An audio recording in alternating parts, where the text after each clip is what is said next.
16 मार्च को राज्यसभा के लिए हुए चुनाव के नतीजे सामने आ चुके हैं। 10 राज्यों महाराष्ट्र, तमिलनाडु, बिहार, पश्चिम बंगाल, ओडिशा, असम, तेलंगाना, छत्तीसगढ़, हरियाणा और हिमाचल प्रदेश की 37 राज्यसभा सीटों के लिए वोटिंग कराई गई। हालांकि राज्यसभा में खाली हुई 37 सीटों में से 26 के नतीजे पहले ही निर्विरोध तय हो चुके थे, लेकिन बिहार, ओडिशा और हरियाणा में 11 सीटों के लिए सोमवार को चुनाव हुए, जिसमें बीजेपी और उसके नेतृत्व वाली एनडीए ने बड़ी जीत दर्ज की है। हालांकि नीतीश कुमार के नामांकन के बाद से बिहार राज्यसभा का चुनाव काफी दिलचस्प हो गया था, लेकिन इन सब के इतर ओडिशा में बहुत बड़ा खेला हो गया है। दरअसल यहां कांग्रेस के 3 विधायकों ने क्रॉस वोटिंग करते हुए भाजपा समर्थित निर्दलीय उम्मीदवार दिलीप राय के पक्ष में वोट दिया। इसके चलते ओडिशा में कांग्रेस बीजेपी के संयुक्त उम्मीदवार डॉक्टर दत्तेश्वर होता को हार का सामना करना पड़ा। ओडिशा में 4 सीटों पर राज्यसभा चुनाव हुए, जिनमें से भाजपा ने 2 सीटों पर जीत दर्ज की। 1 सीट पर भाजपा समर्थित निर्दलीय उम्मीदवार जीते और 1 सीट बीजेपी के खाते में चली गई।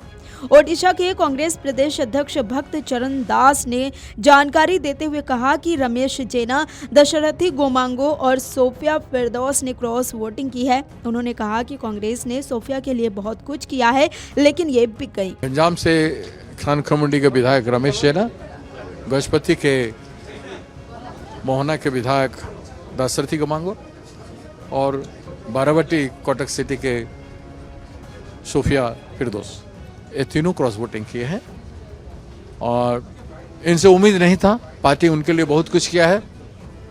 गजपति में 2 बार उसको डिस्ट्रिक्ट प्रेसिडेंट बनाया गया और विधायक बने हैं लगातार। पार्टी ने उनको टिकट दिया, सब कुछ पार्टी ने किया है उनको, वो खुद को बेच दिए। दूसरा, रमेश जेना से ये उम्मीद नहीं था। एक दबंग नेता करके वो गर्व करते थे, सब लोग बोलते थे बहुत अच्छा नेता है। अच्छा नेता ऐसा काम नहीं करते, खुद को वो मिटा दिया। तीसरी, सोफिया फिरदौस का बहुत भविष्य था, अच्छा बोलती है, एक अच्छा पॉलिटिकल चेहरा था, माइनॉरिटी कम्युनिटी होने के नाते सेकुलरिज्म पर उसका कमांड हो सकता था भविष्य में। वो भी कटक शहर में और आगे जीतने का संभावना खत्म हो गई। आपको बता दें कि सोफिया फिरदौस के अलावा भाजपा समर्थित उम्मीदवार के पक्ष में वोट करने वाले कांग्रेस विधायक रमेश जेना, दशरथ गोमांगो शामिल हैं। सोफिया फिरदौस ने राज्यसभा चुनाव में बीजेपी के उम्मीदवार का समर्थन करने में पार्टी के फैसले से सवाल भी उठाए थे। सोफिया फिरदौस ने उम्मीदवार पर सवाल उठाते हुए कहा कि वो बीजेपी के उम्मीदवार हैं, तो वे साझा उम्मीदवार कैसे हो सकते हैं। अगर आज ओडिशा में कांग्रेस पार्टी की ये हालत है, उसकी वजह बीजेपी ही है।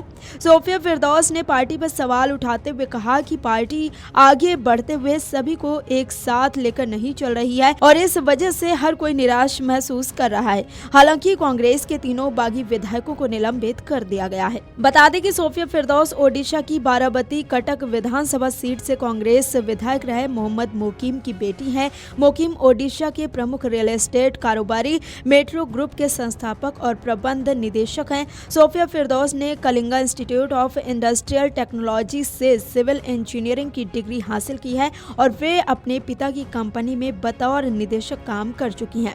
फिरदौस साल 2024 में बारामती कटक सीट से भाजपा के पीसी महापात्रा को हराकर विधायक चुनी गई। दरअसल धोखाधड़ी के एक मामले में अदालत ने मोहम्मद मोकीम को चुनाव लड़ने से अयोग्य ठहरा दिया था, जिसके बाद कांग्रेस पार्टी ने मोहम्मद मोकीम की बेटी सोफिया फिरदौस को टिकट दिया और वो ओडिशा विधानसभा की पहली मुस्लिम महिला विधायक चुनी गई।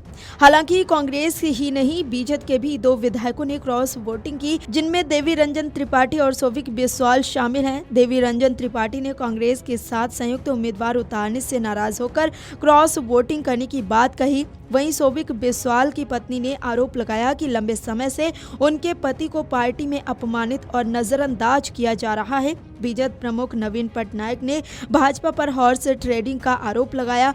पटनायक ने कहा कि जिन विधायकों ने क्रॉस वोटिंग की, उनका आपराधिक रिकॉर्ड है और वे जेल जा चुके हैं। वीडियो डेस्क अमरुजाला.com। अगर आप ये वीडियो YouTube पर देख रहे हैं तो हमारे चैनल को सब्सक्राइब कर बेल आइकन दबाएं और Facebook पर देख रहे हैं तो हमारे पेज को लाइक करें।